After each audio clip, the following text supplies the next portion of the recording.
Hey guys, MotorCarNut here, and today we're going to be replacing the transmission fluid in a so-called Seal for Life transmission. Now that Seal for Life transmission, I said in many videos, is basically Seal for Life for the warranty of the car from the manufacturer. They don't care about you. Okay, Seal for Life is a gimmick. It means that they don't have to put a dipstick. That means that they don't have to worry about you changing your fluid. You have to bring it to them. It's all a gimmick. And it gives you the illusion that your car is maintenance-free as far as the transmission is concerned. That is false. Okay, this car has 75,000 miles on it. This is a Toyota Camry. All right, look at this disgusting fluid with all that dirty material in it. That's supposed to be sealed for life when it's supposed to be like. If it was sealed for life and after 75,000 miles you would take it out and it would look like this, I would say, wow, that's a nice high quality miracle fluid. No, it's a regular transmission fluid just like they use in the 50s and the 60s. No big deal. All right, just the seal for life, like I just told you, is a gimmick. All right, so getting that out of the way, this is a 2011 Toyota Camry. All right, this transmission is the U760E or the F. It's found in the 2009 to 2018 Camry 2.5, 2008 to 2016 Venza, 2010 to 2012 Sienna with the 2.7, and the Venza was the 2.7, 2008 to 2018 RAV4 with the 2.4, 2012 to 2018 RAV4 with the 2.2, and 2011 to 2016 Scion with the 2.5. All right? And we're going to take you step by step on how to replace the transmission fluid with the filter. And I wanted to make another point that if you Toyota guys, you probably know that it's all over the internet that those transmissions have a shutter. Well, maybe if you were supposed to change the transmission fluid every 30 or 40,000 miles, or even 50,000 miles, maybe you wouldn't get that shutter. All right, you got to think about it. You got to think about it. A lot of people replace the transmission fluid and the shutter goes away. What does that tell you? They want you in to service for transmission services and everything like that. Anyhow, you got the idea. Okay, and what we can do too, if you want, if you have that shutter problem, all right, because you're following the manufacturer and you never have to replace the transmission fluid. When you replace the transmission fluid, when you're watching this video, you can put in a product called, it's by LubeGuard. It's called Instant Shutter Fix. All right, it's a little bottle like this. You can put that in as a treatment with the brand new fluid. And it may help your problem and get you along. A lot of times it's the converter that fails. It fails because of all the crap that's in there because of the so-called sealed transmission. All right? They don't tell you that. I'm telling you that. All right? So we're going to take it from there. All right. Number one thing we're going to do is take this plastic trim piece off the driver's side. It's got two 10 millimeters and then it has a little clip here. Okay? And it goes over there. Let me put this down. It goes right here and it exposes the drain fill.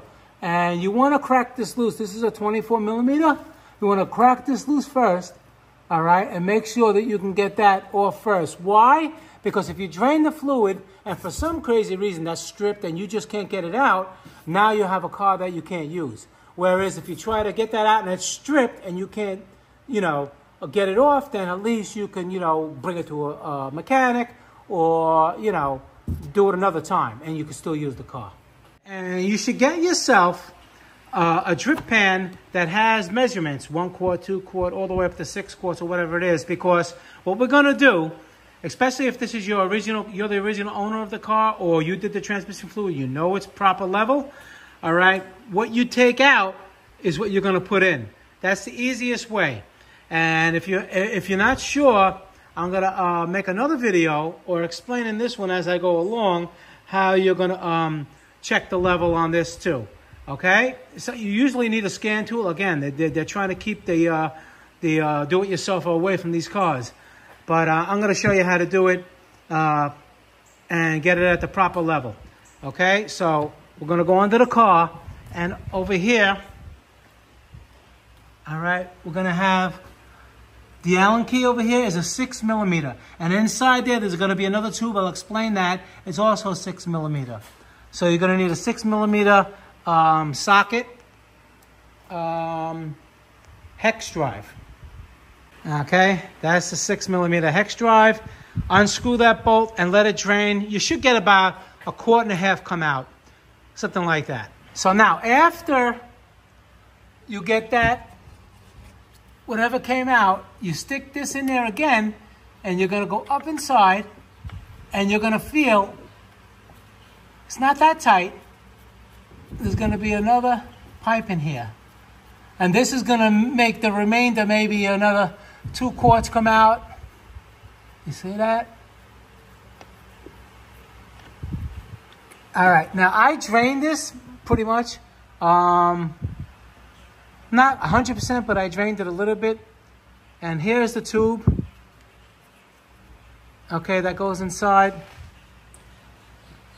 All right, and what that does is that once the transmission fluid, let's say if it's too hot, let's say at a specific temperature, I'm going to show you later, it's too high, it's going to drain out until it's just at the top of this, all right, and it's going to trickle out, and then that's what's going to be your level.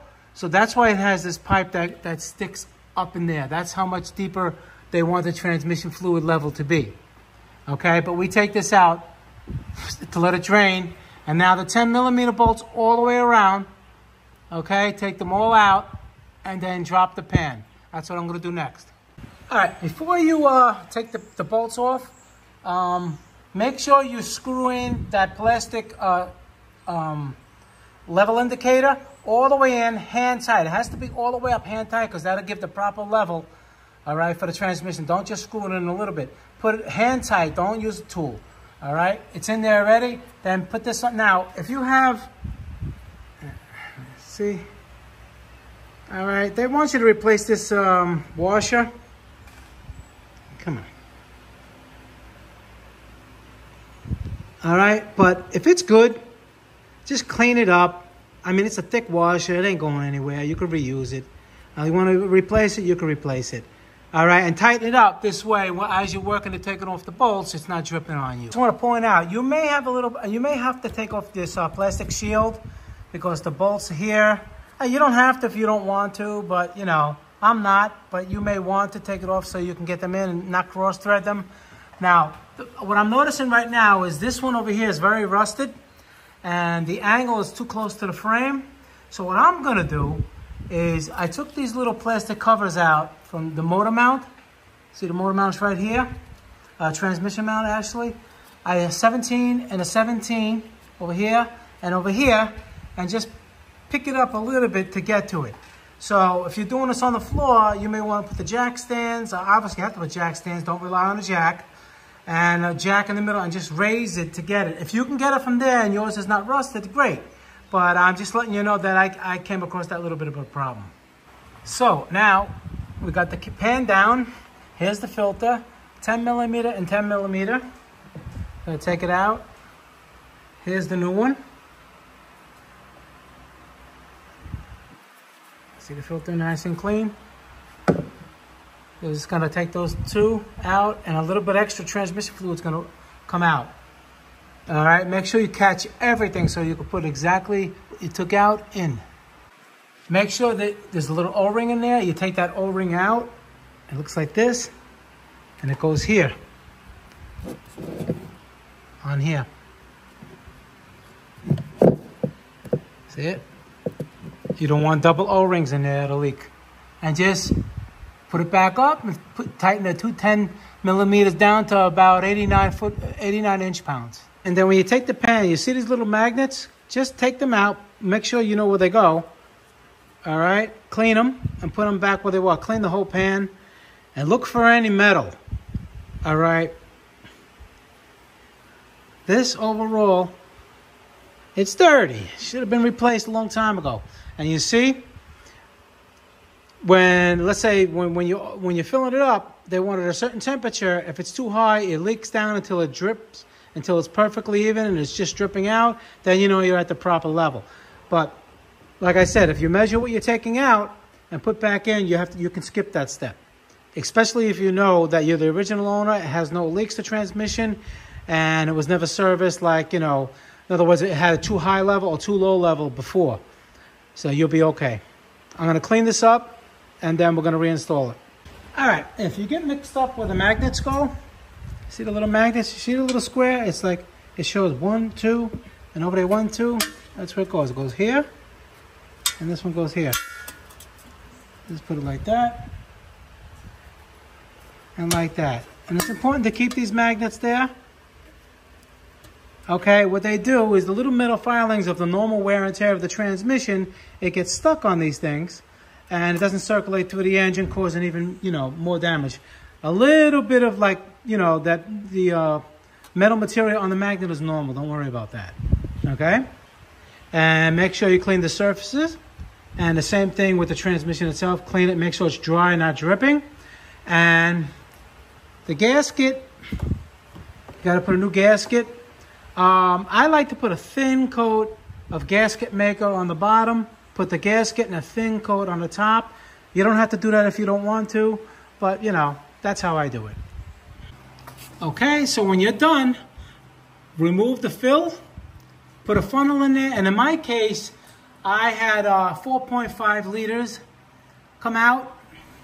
So yours may vary. Whatever you put in, you put out. Whatever you took out, you put in. If you had no leaks, you put that in there. Tighten it up, start the car, run it through the, you know, go to neutral, go to drive. Go to neutral, go to first, or go to neutral, go to second, go to neutral, go to drive, go to neutral, go to reverse, go to neutral, and then go to park. And each time you do it, pause about 5 seconds. All right? And then keep the car running and look underneath for any leaks. If you have no leaks, you're ready to go. Okay, now let's say you want to check the level. What you're going to do is you have to get the temperature of the oil in the transmission from 95 to 115 degrees. You can use an infrared thermometer like this. All right, right now it's at 100. That means you can check it. The car has to be idling. The car's not idling right now, but the car has to be idling. And what you're gonna do is get a drip pan, put it over here, take this drain plug out, just the drain plug, not the straw, okay? And it's going to pour out until it starts to have a thin drip, a thin stream. You're going to see, well, as soon as you take it, unless nothing comes out, that means you're underfilled. But if you're overfilled, when you take the cap off, you're going to see a thick stream, and then it's going to come into a thin stream. So you look at that thin stream for about 10-15 seconds, and then you tighten it up, you check it, make sure you're not over. You're not over, see that went to 114. Well, you're not over 115 degrees right in the center of the pan. And then that's how you level, you know your level's good. You tighten that drain plug up and you're good to go. Okay? I didn't do that because I know exactly what I took out of this one. But like I said before, it's always good to recheck it because you never know. All right, guys, MotorCarNut, please subscribe, hit that like button. Any questions pertaining to the video, leave them. I answer all my questions, try to help everybody out, and I would appreciate a super thanks or a donation to the channel to keep me going. And I'll see you guys in the next video. Thank you very much for watching.